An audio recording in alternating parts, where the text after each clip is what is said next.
निजाम नंगा होके उसकी हिमायत में खड़ा हो गया है।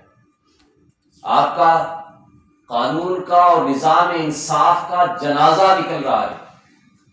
आज ये बदबूदार निजाम 24 करोड़ 25 करोड़ अवाम को तो भूख नंग से नहीं बचा सका।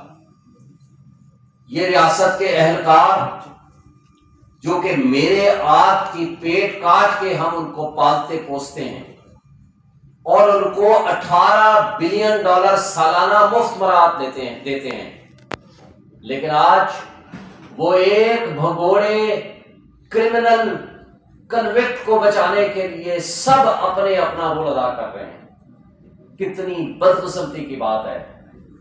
आज जिस तरह नैब के जज साहब ने पिछले 2 दिन पहले भी, एक दिन पहले उनकी हमशीरा साहिबा का इंतकाल होता है, अगले दिन सुबह सवेरे उनकी तबीयत भी खराब है, वो सुबह सवेरे अदालत में बैठे हुए हैं, उनको जमानत देने के लिए आना पड़ा। कौन लाया?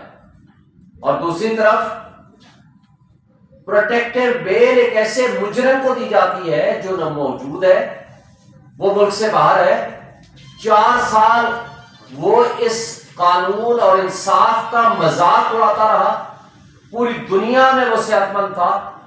उसकी बेटी और ख्वाजा आसिफ उसके लीडर ने ये कहा कि वो बीमार नहीं था, वो तो हम डील करके गए थे। तो चेंज करने का कोई हुक्म आर्डर करेंगे, क्योंकि ये आपकी चॉइस थे।